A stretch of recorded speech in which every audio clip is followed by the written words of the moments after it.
नमस्कार बच्चों, अपने YouTube channel tour with knowledge में मैं सुभाष सिंह आपका स्वागत करता हूं। छत्तीसगढ़ बोर्ड सामाजिक विज्ञान कक्षा 7वीं भूगोल अध्याय 3 हमारी बदलती पृथ्वी। आज हम इस बारे में जानेंगे और चर्चा करेंगे। पिछले अध्याय में हमने हमारी पृथ्वी के भीतर झांकने और समझने का प्रयास किया था। आज हम थोड़ा और आगे बढ़ेंगे और जानेंगे कि पृथ्वी के भीतर जो परतें हैं और केंद्र में स्थित क्रोड तरल अवस्था में अत्यंत गर्म है और उबल रहा है, उसके ऊपर पृथ्वी की अन्य परतें हैं। जैसे सबसे ऊपर परपटी है जिस पर हम रहते हैं और यह मात्र 35 किलोमीटर की बहुत पतली परत है।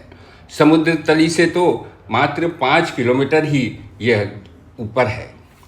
पृथ्वी का केंद्र उबल रहा है, उसके कारण उसके ऊपर स्थित परतों जैसे मेटल एवं परपटी प्लेटों में भी हलचल होती है, जिसका प्रभाव ऊपर भूकंप के रूप में दिखाई देता है। पृथ्वी की गति पर लगने वाले बलों को भी विभाजित किया गया है, जिनके कारण गतियां उत्पन्न होती हैं। जो बल पृथ्वी के आंतरिक भाग में घटित होते हैं उन्हें अंतर्जनित बल कहते हैं, एवं जो बल पृथ्वी की सतह पर उत्पन्न होते हैं उन्हें बहिर्जनित बल कहते हैं। पृथ्वी की सतह पर सैलों के टूटने से अपक्षय की क्रिया होती है। भूदृश्य पर पवन, जल एवं हिम जैसी विभिन्न घटकों द्वारा होने वाले क्षय को अपर्दन कहते हैं। बच्चों, आगे बढ़ने से पहले आपको याद दिलाना चाहूँगा कि आप चैनल को सब्सक्राइब अवश्य कर लें। वायु, जल आदि के द्वारा अपरदित पदार्थ को एक स्थान से दूसरे स्थान पर ले जाकर के इकट्ठा करते हैं, इसे निक्षेपित करना कहते हैं। इसी तरह नदी में पानी अधिक आ जाने के कारण बाढ़ आ जाती है और नदी अपने तट से बाहर बहने लगती है। फलस्वरूप निकटवर्ती क्षेत्रों में बाढ़ का पानी महीन मिट्टी एवं अन्य पदार्थों का निक्षेपण करती है। ऐसी मिट्टी एवं पदार्थों के अवसाद से समतल उपजाऊ बाढ़कृत मैदान का निर्माण होता है। इसी तरह नदी मैदानी भाग में बहते समय अपने मोड़दार मार्ग अर्थात विसर्प के किनारों को लगातार काटती है और निक्षेपण करती है, तो विसर्प लूप बन जाता है। धीरे धीरे नदी से भी लूप कट जाते हैं और चाप झील का निर्माण होता है। नदी जब अपनी समाप्ति से पूर्व पानी कम हो जाने के कारण बहाकर लाई गई मिट्टी को रास्ते में छोड़ती जाती है, जिससे नदी कई पतली पतली धाराओं में बढ़ जाती है और डेल्टा का निर्माण करती है। जैसे गंगा और ब्रह्मपुत्र का डेल्टा सुंदरवन है। नदियों की तरह रेगिस्तान में वायु भी अपर्दन और निक्षेपण का कार्य करते हैं। जिस स्थान पर वायु रेत के बारीक कणों को लगातार निक्षेपित करते हैं वहाँ पर एक टीला जैसे बन जाता है, जिसे बालू टिब्बा कहा जाता है। समुद्री लहरें भी अपर्दन और निक्षेपण का कार्य करती हैं। समुद्री लहरें जिस स्थान पर लगातार अवसाद जमा करती हैं वहाँ पर समुद्री पुलीन का निर्माण होता है। बच्चों, अब आइए आपके अध्याय के अभ्यास प्रश्नों को हल कर लेते हैं। पहला है, निम्न प्रश्नों के उत्तर दीजिए। तो पहले प्रश्न का क है, प्लेटें क्यों घूमती हैं? इसका उत्तर है, पृथ्वी के अंदर पिघला हुआ मैग्मा वृत्तीय रूप में घूमता रहता है, इसी कारण प्लेटें घूमती हैं। ख है, बहिर्जनिक एवं अंतर्जनित बल क्या है?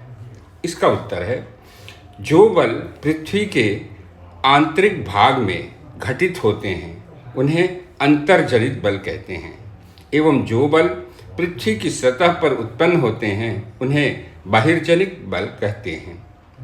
ग है, अपर्दन क्या है? इसका उत्तर है, भूदृश्य पर जल, पवन एवं हिम जैसे विभिन्न घटकों से होने वाले क्षय को अपर्दन कहते हैं। घ है, बाढ़कृत मैदान का निर्माण कैसे होता है? इसका उत्तर है, कभी कभी नदी अपने तटों से बाहर बहने लगती है, जिसके कारण बाढ़ आ जाती है। बाढ़ के कारण नदी के तटों के निकटवर्ती क्षेत्रों में महीन मिट्टी एवं अन्य पदार्थ अवसाद के रूप में जमा हो जाते हैं और इससे समतल उपजाऊ बाढ़कृत मैदान का निर्माण होता है। च है, बालू टिब्बा क्या है? उत्तर है, रेगिस्तान में पवन चलने पर यह अपने साथ रेत को एक स्थान से दूसरे स्थान पर पहुंचाती है। जब पवन का बहाव रुकता है तो यह रेत गिरकर छोटी पहाड़ी बनती है, जिसे बालू टिब्बा कहते हैं। प्रश्न 6 है, समुद्री पुलीन का निर्माण कैसे होता है? इसका उत्तर है, समुद्री तरंगें लगातार किनारों पर अवसाद जमा कर समुद्री पुलीन का निर्माण करती हैं। अगला ज है, चाप झील क्या है? उत्तर है, जब विसर्प लूप के सिरे निकट आते जाते हैं, समय के साथ विसर्प लूप नदी से कट जाते हैं और एक अलग झील बनते हैं, जिसे चाप झील कहते हैं। अगला है, सही उत्तर चिन्हित कीजिए। इसमें क है, इनमें से कौन सी समुद्री तरंग की विशेषता नहीं है? पहला सैल, दूसरा किनारा और तीसरा गुफा। तो इसका सही उत्तर है पहला सैल। ख है, हिमनद का निक्षेपण विशेषता है। पहला है बाढ़कृत मैदान, दूसरा है पुलीन, तीसरा है हिमोड़। इसका उत्तर है तीसरा हिमोड़। ग है, पृथ्वी की आकस्मिक गतियों के कारण कौन सी घटना होती है? इसमें पहला है ज्वालामुखी, दूसरा है वलन और तीसरा है बाढ़कृत मैदान। इसका उत्तर है पहला ज्वालामुखी। घ है, छत्रक शैलें पाई जाती हैं। तो इसमें उत्तर आएगा पहला रेगिस्तान में, दूसरा नदी घाटी में, तीसरा हिमनद में। इसका सही उत्तर है पहला रेगिस्तान में। च है, चाप झील यहाँ पाई जाती है। पहला हिमनद, दूसरा नदी घाटी, तीसरा रेगिस्तान। इसका सही उत्तर है कि दूसरा नदी घाटी में पाई जाती है। अगला है, निम्नलिखित स्तंभों को मिला करके सही जोड़े बनाएं। यहाँ पर जो एक तरफ लिखा गया है, जैसे इसमें क, हिमनद, ख विसर्प, उसके सामने जो लिखे गए, तो मैं आपको सही उत्तर बताते जाता हूँ। वो इस प्रकार है, जैसे क हिमनद, हिमनद के साथ आएगा बर्फ की नदी। दूसरा है विसर्प, विसर्प के साथ आएगा नदियाँ। तीसरा है ग पुलीन, इसके साथ आएगा समुद्री तट। घ है बालू टिब्बा, इसके साथ आएगा रेगिस्तान। उसके बाद है जलप्रपात, इसके साथ आएगा कठोर संस्तर शैल। उसके बाद है भूकंप, इसके सामने आएगा पृथ्वी का कंपन। प्रश्न 4 है, कारण बताइए। क है, कुछ सेल छत्रक के आकार में होते हैं।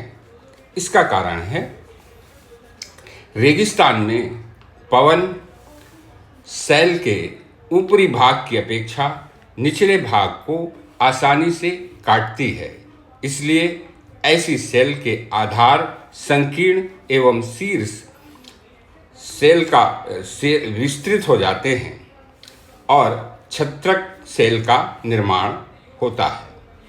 ख है, बाढ़कृत मैदान बहुत उपजाऊ होते हैं।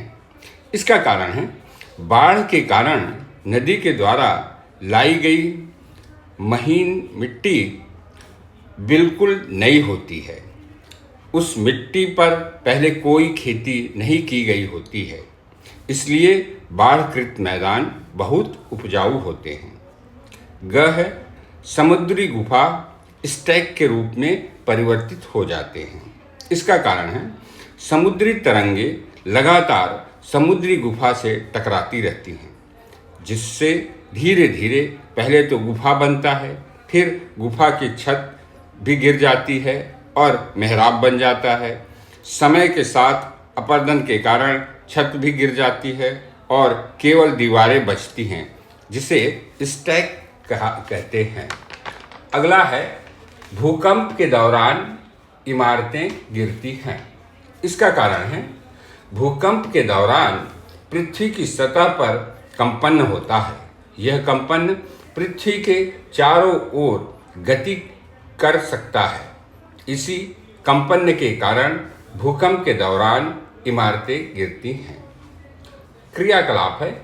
क्रियाकलाप में नीचे कुछ चित्र दिए गए हैं, उसके सामने स्थल कृति लिखना है और उसके बाद प्रकार में ये लिखना है कि यह स्थलाकृति अपरदन से बनी है या निक्षेपण से बनी है या दोनों कारणों से बनी है।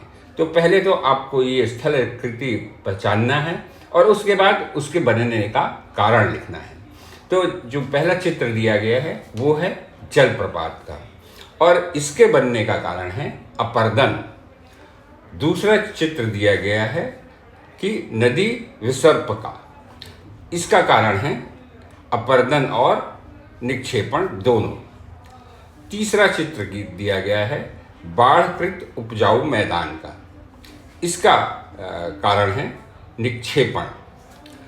बच्चों, इस वीडियो को ध्यान से देखने और सुनने के बाद आपको अध्याय की अधिकांश बातें समझ में आ गई होंगी और बिना किसी परेशानी के अध्याय के संबंधित सभी प्रश्नों का उत्तर आप लिख सकेंगे। यदि आपके ज्ञान वृद्धि में यह वीडियो जरा भी सहायता करता है तो मेरे लिए यह संतोष का बड़ा कारण होगा। यदि आपको वीडियो अच्छा लगा है तो लाइक और शेयर करिएगा और हो सके तो कमेंट भी करिएगा। आगे फिर किसी वीडियो में फिर कभी मिलेंगे, तब तक के लिए नमस्कार।